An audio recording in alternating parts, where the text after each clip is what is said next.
Hello students and welcome back to my channel math solutions with Rose ma'am. और आज की class में हम करेंगे मिशन मैथमेटिक्स क्लास 10th की कार्यपत्रक। टॉपिक है समांतर श्रेणी एएन पर आधारित शब्द समस्याएं। डेट है 26 अक्टूबर 2023।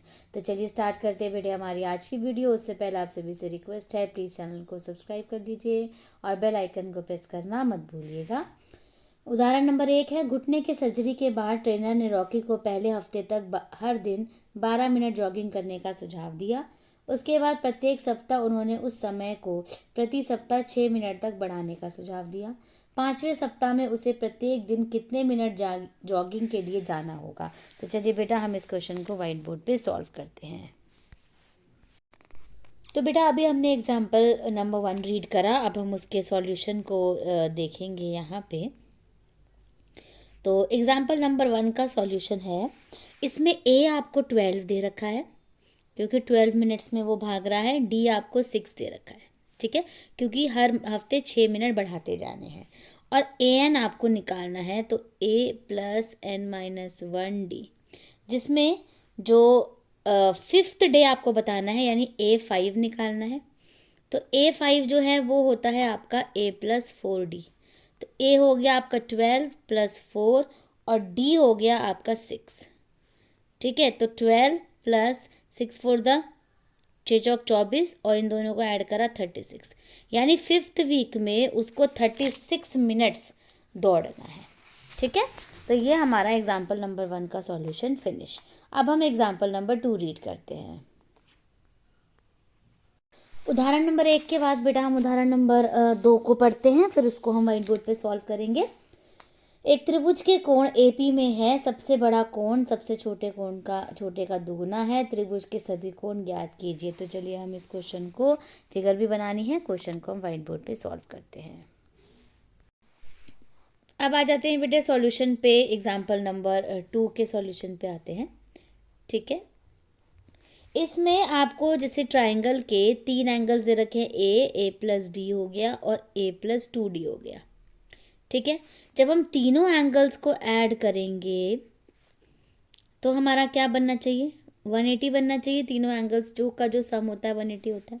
अब ए और ए ये कितना हो गया 3A, डी और 2D मिलकर हो गया 3D इज इक्वल टू 180। सबको 3 से कट कर दीजिए। 3 1 3, 3 1 3 और 3 6 18 और 0। तो ये आ गई आपकी एक equation, a plus D is equals to 60। अब दूसरी जो कंडीशन बोली है कि जो सबसे बड़ा एंगल है, यानी ये वाला एंगल a प्लस 2D, ये जो सबसे छोटा वाला एंगल है यानी ये वाला एंगल, उसका डबल है, ठीक है। तो एक इक्वेशन ये बन गई, ये हो गई आपकी 2D is equals to 2a में से a माइनस करेंगे तो कितना आ जाएगा बेटे, a आ जाएगा। तो 2D is equal to a, ये हो गई आपकी दूसरी इक्वेशन, ठीक है। अब हम पहली वाली इक्वेशन लिखते हैं, a plus D is equals to 60, ठीक है। और दूसरी इक्वेशन लेते हैं 2D is equals to a, यानी इस a की जगह आप 2D रख सकते हो। 2D plus D is equals to 60, यहाँ से आया ये निकल करके। तो 2D कितना हो गया, 3D इज इक्वल्स टू 60 और d इज इक्वल्स टू 3 से डिवाइड कर देंगे तो कितना आ जाएगा, 20 आ जाएगा। अब इसमें d की वैल्यू रख दीजिए 20, तो ये कितना आ गया 40 आ गया। यानी सीरीज जब आप बनाओगे, a हो गया 40, d ऐड कर दो 20, ऐड कर दो 60, फिर 20 ऐड कर दो 80, फिर 20 ऐड कर दो 100। इस तरह से आपकी सीरीज जो है वो ये बन जाएगी। आपको सीरीज बनानी थी इसमें, ठीक है। और सीरीज की भी बात नहीं है, इसमें तीनों एंगल्स बताने थे बेसिकली, ठीक है। तो तीनों एंगल्स आपके जो है वो ये निकल गए। अब चलते हैं बेटे क्वेश्चन नंबर 3 का। पहले एग्जाम्पल नंबर 3 रीड करेंगे, फिर उसको सॉल्व करेंगे। अब चलते हैं बेटे हम उदाहरण नंबर 3 पर। 10 और 250 के बीच 4 के कितने गुणज है। तो चलिए इस क्वेश्चन को भी हम व्हाइट बोर्ड पे सॉल्व कर लेते हैं। सो बेटे अब हम एग्जाम्पल नंबर 3 का सॉल्यूशन देखेंगे। हम पहले सीरीज बनाएंगे, 10 और 250 के बीच में बनाना है 4 का टेबल। तो 12 हो गया, 16 हो गया, फिर 20 हो गया, और ऐसे डैश डैश करके जो लास्ट नंबर आएगा वो आ जाएगा 248। तो a हो गया आपका 12, d हो गया आपका 16 माइनस 12 दैट इज़ 4, और a n हो गया आपका 258। आपको क्या निकालना है, n निकालना है। तो सॉल्व कर दीजिए इसको, an का फॉर्मूला लगा दीजिए, a+n-1d।